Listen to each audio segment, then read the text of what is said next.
The ambassadors have started to move, and they are moving correct. Korea has assembled a beautiful team led by herself, supported by Australia, India, Mexico, Paris, France, and our favorite, Brazil. But now they are about to face something truly evil. They are about to face the rich, the powerful, the ones who want to keep the power for themselves because they just want to be powerful. Welcome back to my YouTube channel. And just so you don't get lost in the sauce, go watch my 3 previous videos, then come watch this one. Now, let's get into it because Australia is on a mission to save some folks who have been trapped on a mountaintop, freezing to death. You see, normal rescue teams can't reach this spot, but Australia himself could. And Australia was an old man, but he only looked old. He felt amazing. I mean, having a multitude of power and abilities at your fingertips will do that to you. He took some falls, yes, and a few tumbles. He was frustrated because India has been using the flight ability for way too long. And you see, they all share the same database, so they can only use one ability at a time. So now he's just sticking to the basics, trying to save these people trapped on this mountain because you see, he was the previous Prime Minister of Australia. An old, decrepit old man suffering from cancer, losing his sight. Bruh, he couldn't even walk well, but he still wanted to be a hero. But the thing is, this operation, this ambassador program was for the best of the best. You may not have to be physically the best, but you have to be a good person. He wasn't a good person. You see, he was homophobic as hell, and he let his opinions be known. Even when he retired, his son wanted to run for office, and he was still super homophobic. This man, knowing he was a terrible person, still came up and asked because he was looking for a way to change, to prove he was more than he was. And we see in the present, he actually became the ambassador of Australia, and he was good, calling upon strength, endurance, and temperature control. He needed to save these people, and he was leaping through this mountain like a G. An old man with a new lease on life, ready to prove his worth. Because you see, the truth of the matter is, he was gay. Himself, like every closeted gay person, was fighting to believe what they wanted to believe for themselves. But he was gay. And when he came to accept it, he decided to be better. He decided to do better. And Korea was a strong believer in forgiveness. But she had one more thing he had to do to prove he was honest. He had to come out to the world, tell everyone he was gay, and that was not even a question.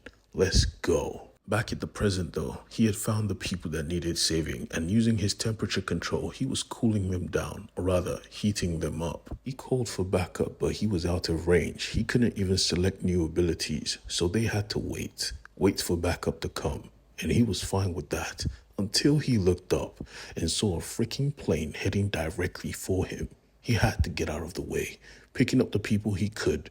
He tried to move, but it was a goddamn plane. It crashed into the ground and took everybody with it. He still had some of the abilities though, so he wasn't knocked out. He tried to think quickly. Do I save the people in the plane or save the people I came with? He decided the many is better than the few. He went for the plane.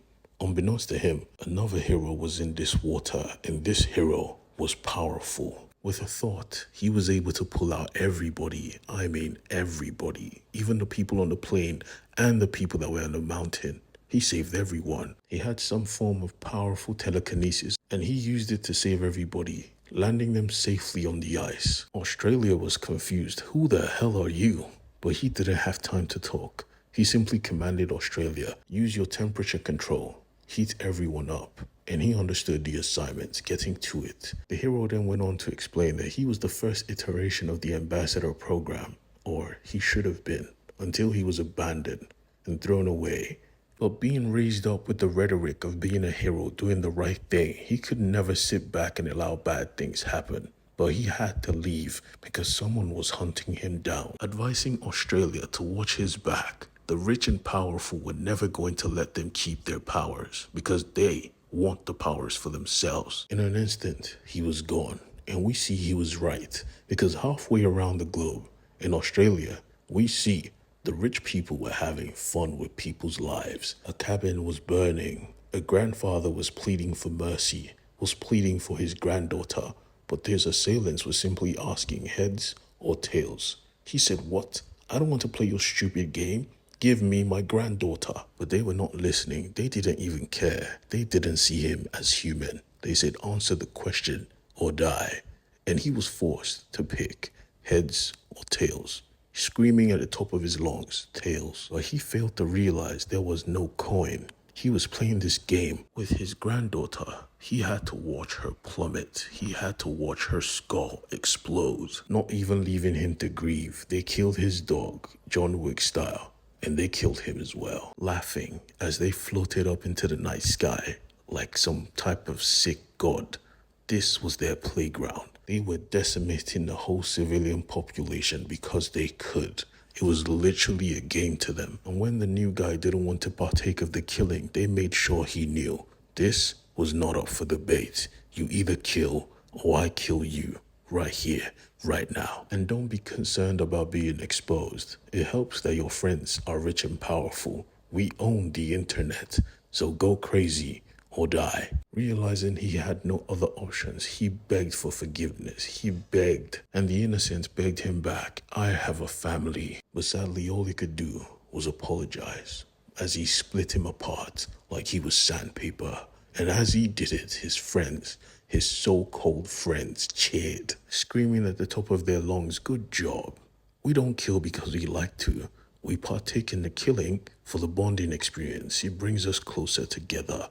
Disgusting. They were rich and powerful and absolutely human garbage. And leading the charge was the Korean ambassador's ex-husband himself. So pathetic. He couldn't invent the abilities on his own. He had to go steal his wife's or ex-wife's life's work and give it to the rich. Pathetic. As they completed their bloody massacre, they were about to head home. But one of the friends realized, couldn't this be a problem? Shouldn't we be wary of the ambassadors? But he laughed. "Nah, don't worry about it. I already have a snake in their midst."